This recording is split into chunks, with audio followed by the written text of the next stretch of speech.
Hey everyone, my name is Alex Lehmann. I'm an art director at Riot Games, and welcome to the first ever Tricks of the Trade talk.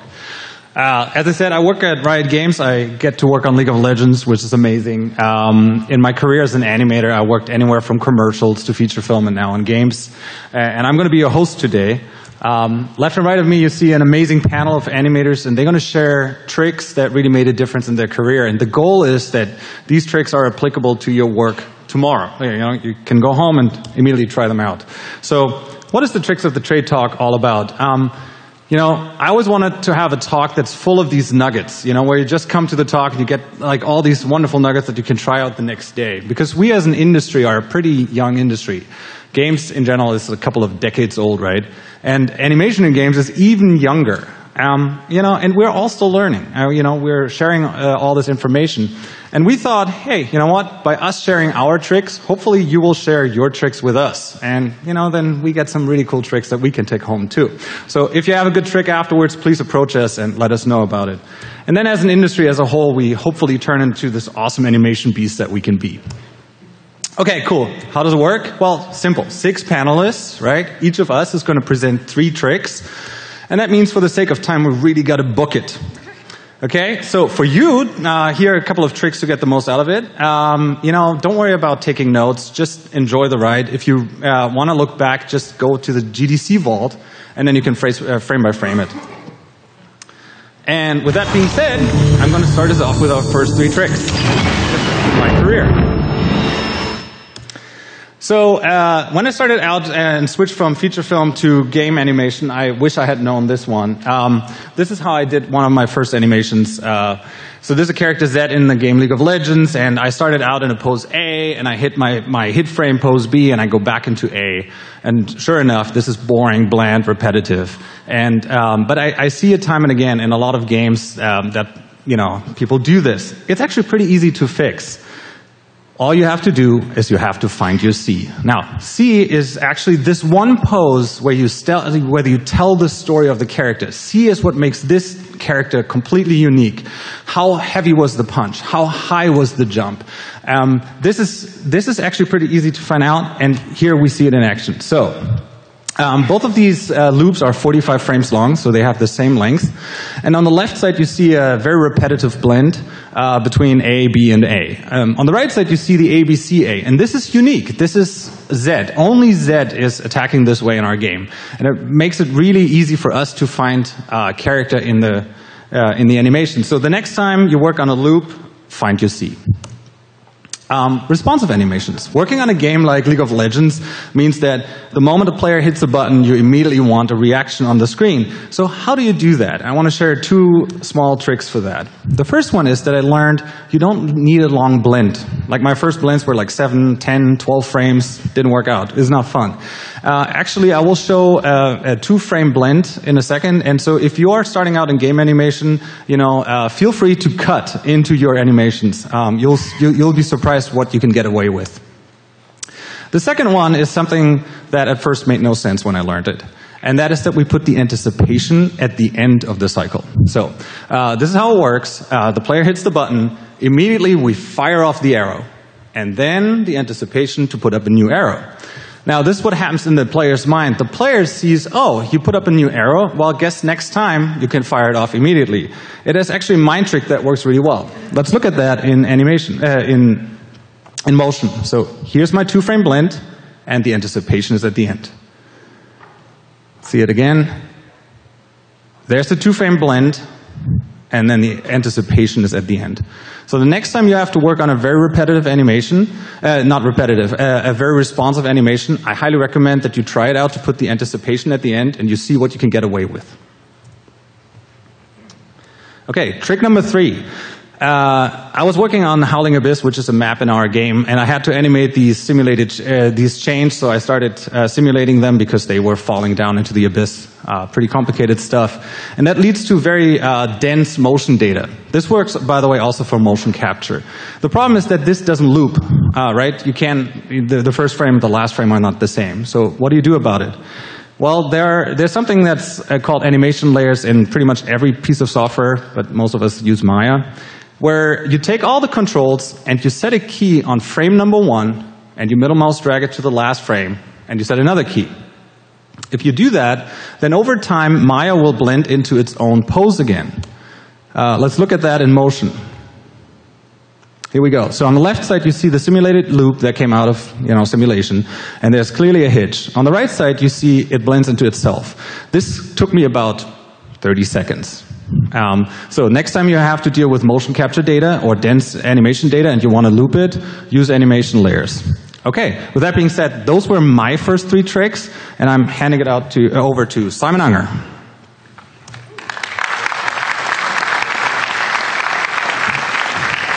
Apology. All right, hey everybody, I'm Simon. I am from Phoenix Labs. So for my first one, I want to talk about force. So often in animation reviews, we hear things like an animation doesn't have enough weight, it's not powerful enough. Instead, I find it easier to talk about force and inertia. A character doesn't change direction if they don't apply force in the opposite direction.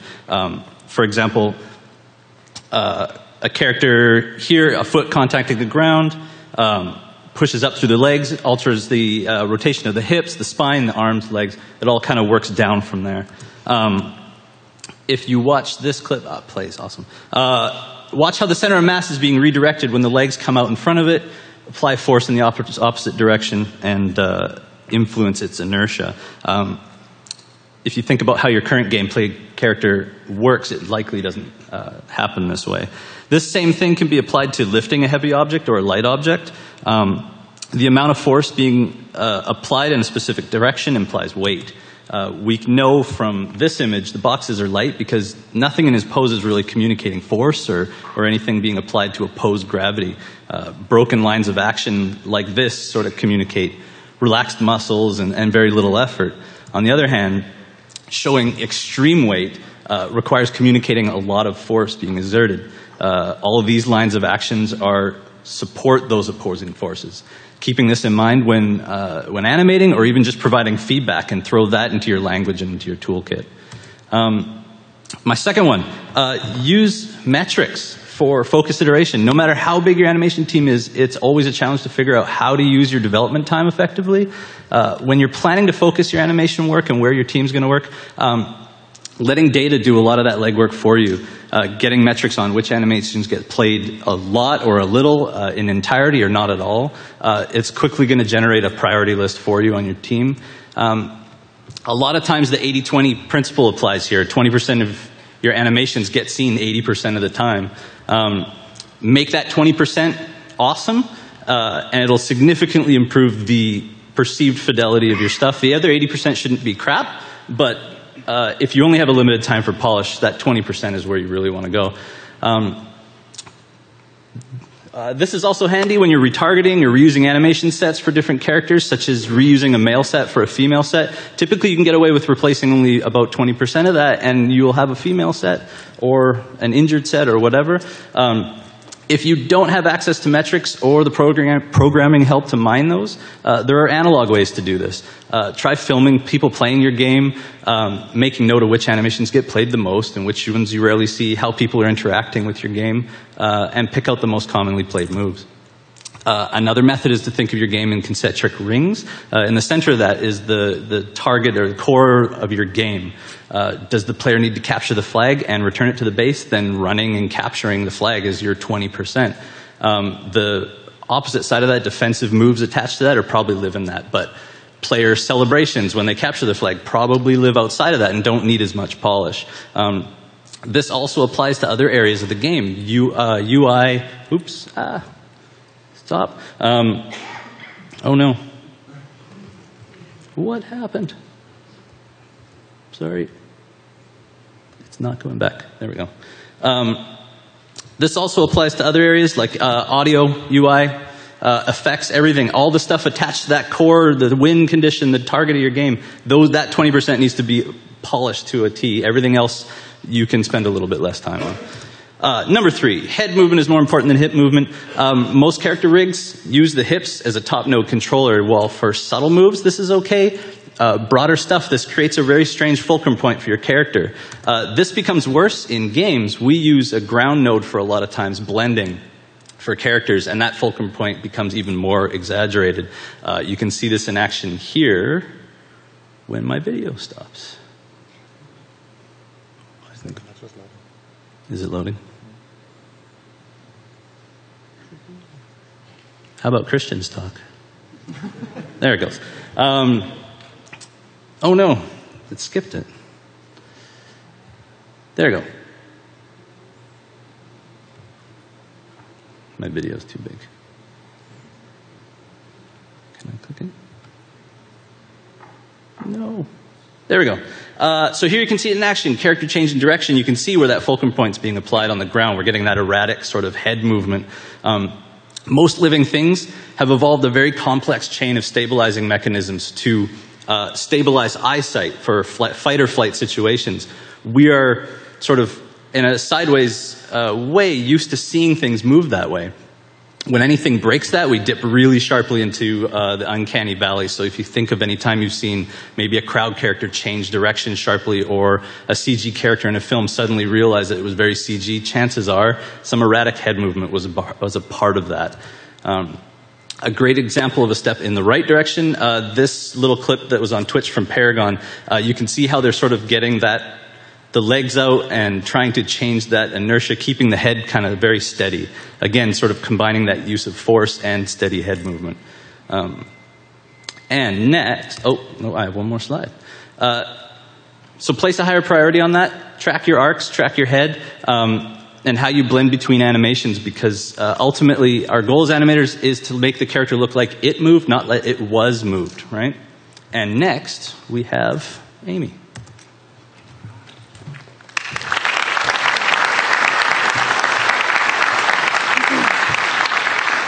Hello. I'm going to try to make this as quick as possible, so I'm probably going to read. So I've been an animator for 21 years now, starting off in feature film on 2D animated films, and now I'm in gaming and fully enjoying it. So let me move on. Here we go. So being asked to, bring in what I think about when I'm animating, a lot of the things that I bring in is obviously from the 2D background. These examples right now, this smears, help show the illusion of motion. And I find that, sometimes you get into a point where you get strobing or staggering. How do we bring this into 3D?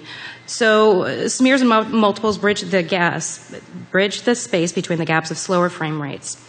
Without them, the viewer sees empty spaces that cause strobing during playback. This helps maintain fluidity, even though it breaks the volume of the character. So, next slide. Breaking it again. Now, here is real time. So you might say to yourself, okay, so how does this apply to realistic characters? Much more than you think. Biology allows for some drastic adaptations to movement needed in the most intense situations, be them repetitive or immediate. Working with limited or complex rigs, we can get stifled with maintaining the beauty of the mesh. Perfect poses and lack of deformation equals uncanny valley. Sloppy is sometimes better. Like a moving hold, even the most subtle irregularity adds life. Embrace adapting your keys to the motion you're creating, or your animation can be stiff. All right. Let's move on. There we go. Here is an example of breaking it in real time, pulling that character around. Now, this is all hand key animation, but it's applied in a 3D sense. So you see really a lot of that pulling and pushing and stretching. It really lends itself to the feeling of the motion. If I did not include this, you'd still have the impact moment, you'd still have some of the weight, but this really just makes it read better, and in some instances it makes it more enjoyable to see. Okay, so tip number 2, keeping track of arcs. Okay, so this is really quick and dirty in Maya. It's the editable motion trail. Whenever I do walk cycles or run cycles, I have a tendency to really do the contrapposto poses during passing. So I really get that hip and shoulder axis moving around. That has a tendency to... This technique will show me whether or not my head's bobbling too much really quickly. And it can also show me the subtlety of where things are going a little bit off track. All right, next. Again, editable motion trails, just to keep really quickly to look at the arcs of motion in action, like a sword swipe or just general movement arcs in arms, legs, and planting motions. So these can be memory hogs. I suggest you turn everything off when you're working with them. Sometimes you can also turn the keyframes so that you don't see the actual keyframes being marked on the line, like in this example, just to keep your memory going. But it's a quick check method that I use that's not really dependent on making anything specific. So lastly, I've got a simple block in and layer example. So to just bring it down to a simple level, I just use a cape. So basically, I'm going through and I'm setting keyframes, about 4 keyframes on this, just to get the idea of the base motion in one axis. Then what I do is I select, let's see here, there we go. Then I select the lower bones. And just for a quick block-in technique, I just drag those keyframes down the timeline to offset them. And voila, you've got a little bit of instant overlap. I find that this is really for the block-in process. So to add a little bit more complexity to that base movement, I go into layers, and I just basically select the bones on each line, on each edge of the cape, and just adjust them, again, using 2 middle frames, just pulling those around to make that cupping shape. And then I move on to do the next, I do another keyframe to kind of pull that fluff up at the end, create that shape. A little slow. And then, voila. You've got overlap and follow through. And this block-in took just under 4 minutes to do. So really quick way of running through and doing overlap and follow through. This can also be applied to other chains that have major overlap and follow through. It just doesn't have to be just a cape. So another thing is when you're going through layers, like in this, especially in this method, you use Smart Bake, because otherwise it'll bake everything. But other than that, that should be it. Yes. So that's all, folks.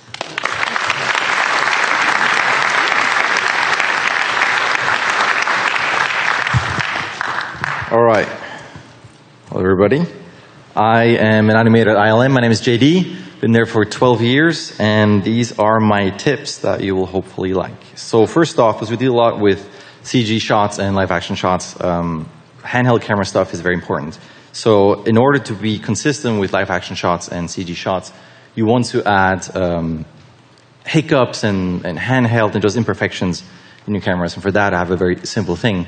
So you have your camera setup that could be layers or however you're going to do it with nodes. And usually I do 6 or 8 or 12. Every 6 or 8 or 12 frames, I set a key on the X and Y rotation channels. And then you do separate rotations, so X and Y are different. And then you take the Y rotation, move it over by 3 frames, and then you have an organic overlap so that the peaks are not on the same frame. You do that, and then you can have, if you have a static camera, get a bit more wavy, a bit more exaggerated, a bit more subtle. You can put that in layers for shake. You can give it some flavor if you have a car drive-by for imperfections on the rumbling on the car. Or if you do something on a bigger shot, you can do full-on handheld for POV stuff. You can go into action mode if it's a camera track to a chopper, or just general handheld. Just keep it a bit alive and not so CG. Second one is blur. So a lot of times in live action, we have a lot of crazy action shots where stuff is always moving all the time. It's very confusing, gets on your nerves. So what you can do is you can artificially slow down certain elements where you can say, at this point, I want to see the face a bit better. So on the left, always moving, always blurry. On the right, I slowed it down just a bit here for the guy's eyes. And you can do this on fangs, on claws, on facial expressions, anything that's a specific story point or emotion. And that way you can guide the audience and tell them, now you saw this is important, and now we can move on. Next one is acted out, sounded out. That's for me as a general reference point when I want to check the timing of my animation. So if I do a play blast, I act out what I see in the play blast, exactly what I see. Not what I think it should be doing, but what you exactly see. So if it's something too slow or too fast, you will feel it. It will feel wrong. But it's a bit tricky because you might have creatures, might have a dragon, something that flies around. So you can't really do it. So a lot of times, I just sound it out. So you can have a guy that trips and falls, so you just do over and over and over. You sound like an idiot, but you do it over and over and over. You have that reference, that timing in your ear. You do your play blast. You make that sound. You check it with your play blast. If it's off, you're wrong. Or you record yourself, put that into Maya, and then reference that sound file as like a general guide for reference.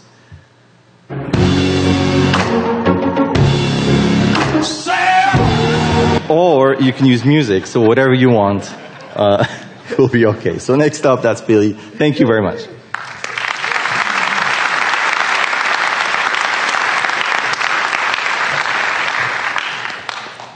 It's playing. Awesome. That's me. And guys, you gotta forgive me because I am freaking out. This is so cool. Like, look at this panel. Look at the fact that this is happening, and I don't know what to think. So, all right. So we're just gonna jump right into it. Trick number one: simple retargeting. So there's lots of times in mocap where you get the data and you have to wait for it to be processed, wait for it to be retargeted. At Sucker Punch, we always try to get stuff from the volume into the game as quickly as possible. So a lot of the methods surround that. So I found that you can actually go and take your animation and just take the mocap data and then pick one or two frames where the registration points happen for different characters, different sizes, and that actually will retarget the animation very effectively. Let's see. Is it going to play automatically? Awesome. So here's just normal proportion character, a superhuman character, and I'm just going through finding the key registration points, posing out the character on a different layer, and then there it is, retargeted. Cool. So here's another thing for cleaning up data. I don't know if anybody here is familiar with Mirai. It's an old school, yeah. All two of you. That's awesome. So I'm kind of like I'm an old school guy. So one thing that Mirai did really well was it actually had the ability for you to plot out your motion and then just attach IK to that and do the cleanup through the curves themselves. I know that there's the motion trails that you can use, editable motion trails. This is a trick with motion paths, which is a bit more responsive. And all that I'm doing is I'm taking the animation that had a hitch in it and going through and attaching a curve on attaching a CV on each of the keyframes, and then attaching my IK to that curve and setting a key on each of the frames on the motion path itself. And then from there, it's really quick and responsive to go through and just clean everything up in 3D along the path itself. And another method, like another thing that this is really good for, is if we have multiple characters, multiple people that are acting on a mocap stage, and we want to make sure that they stay attached properly, and the data is like dense data that comes in from the stage. It's really easy to clean it up really very quickly using this method as well. Then you just get rid of the curve, and now it's cleaned up. All right, last one. Fresh eyes. Everybody, you want to get critiques. You want other people to look at your stuff. And the main reason for that is it's a fresh look. Like you're looking at something looping over and over and over again, and you kind of like lose your objectivity, and it gets a little stale. So what you can do is one thing that I like to do to kind of see the animation with fresh eyes myself is just play blast it backwards and watch your animation in reverse. Another trick is in Maya, just hit the 7 key So the lights all go out, and just look at the silhouette of your character. You combine both of these, and you really get some good results. And it's kind of like a neat, cheap way of getting fresh eyes on it. Now I will hand over the stage to Jay.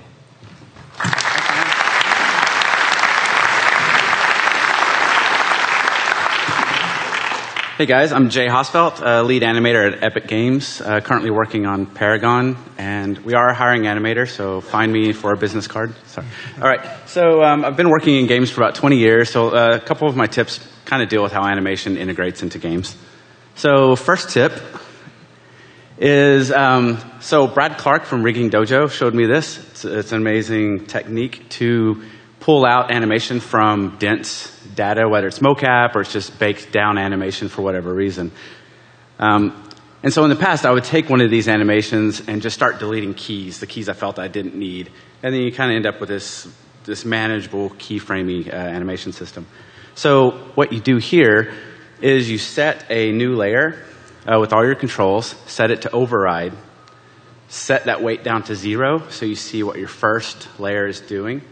And with all your controls selected, just go through and key the poses you want, like the contact points, some of your key poses.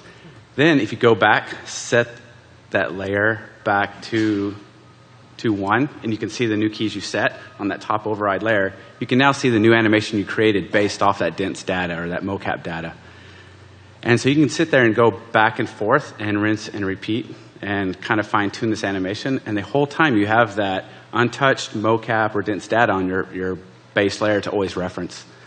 So this drastically changed our pipeline on our project. We use this a lot. And so here I'm going back, making adjustments because that first part looked a little swimmy. And this can be used on blending to new animations. You can bring in new animations on layer 0. All right, so next tip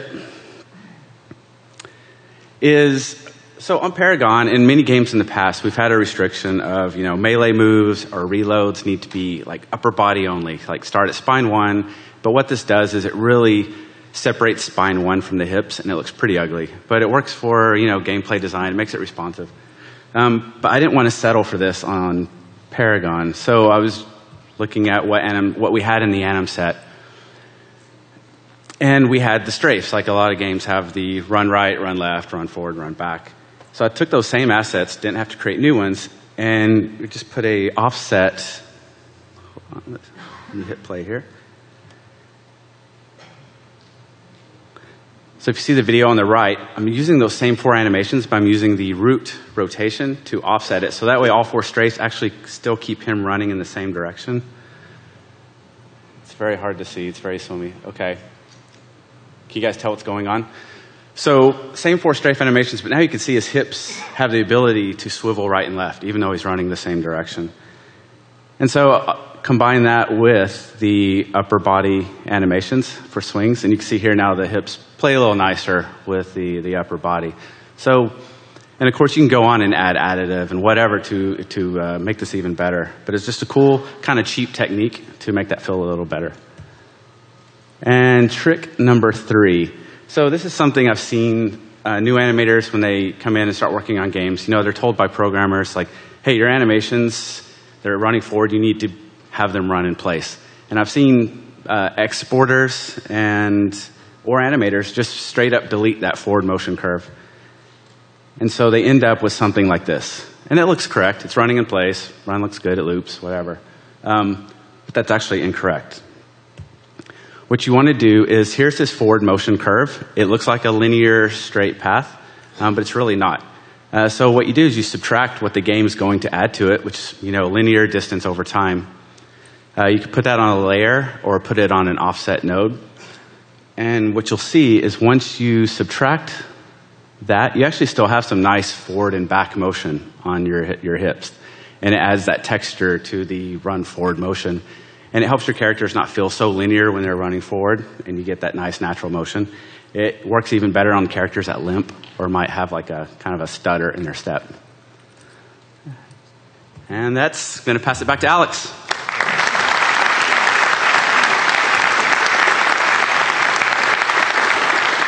Like I said, this is the first time we've ever done this, and this is also the first time we ever stayed under 30 minutes. That means we have one more minute to run through some speed tips, because there were some tips that we had that we couldn't fit into the talk. These were 18 so far, so we're going to try that. By the way, if you like this format, if you think this is a really good idea, please vote for it or give us feedback. Let us know what was good, what was bad about it, and we'll think about it if we ever bring this back. But speed round, okay, some crazy tricks that didn't make it into the talk. Speed tip number 1, I learned this from an animator at DreamWorks. It blew my mind.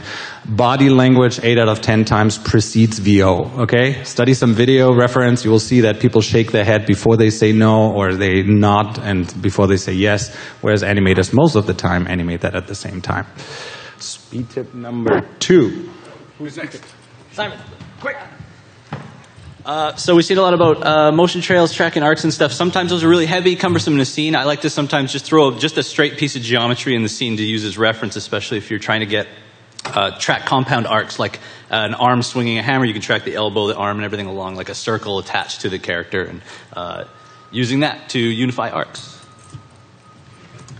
So even if you have an anim picker or a GUI, sometimes it's faster to just do a hotkey, press and release. For me, I'm a lefty, so it's on G on my pinky. So it's nerves controllers on off to quickly see the controller, select them, adjust the pose, and move on. Okay, bone chains. Usually bone chains seem like for dangly bits, cloth, ponytails, whatever. Bones equidistant. You can get just as good of effect, if not better, from using like the golden ratio spacing of the bones, because as you can see on that chain reference, a lot of the cool curvature happens at the tip. Speed tip number 5. Put it in the game. Don't spend too much time in Maya. Put it in the game. Please, please, put it in the game.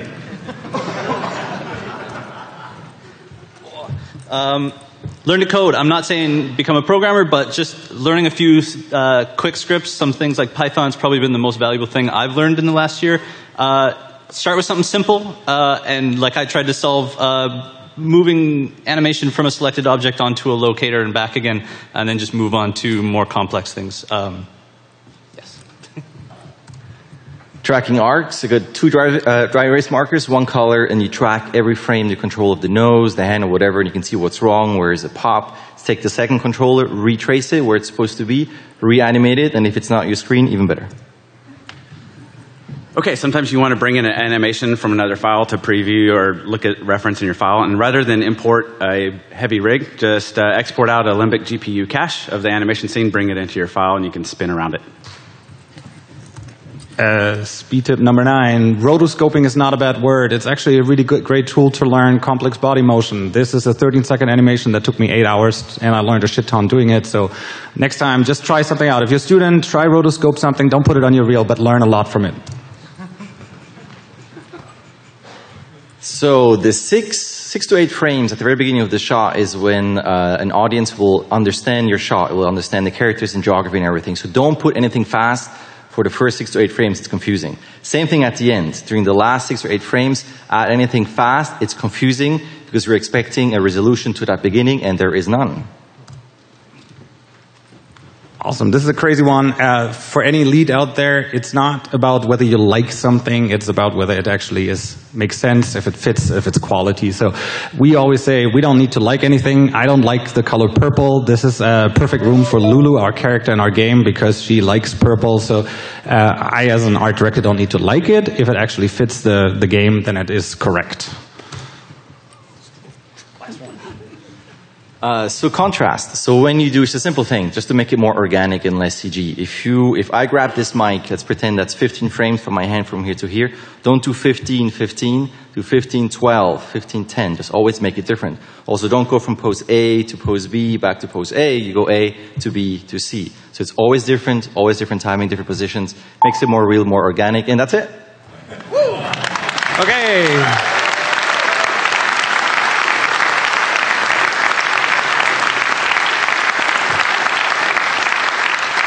Thank you all so much for sticking with us. If you guys have great tricks, let us hear about it. Give us feedback whether this format works and whether you gained something out of it. Thank you.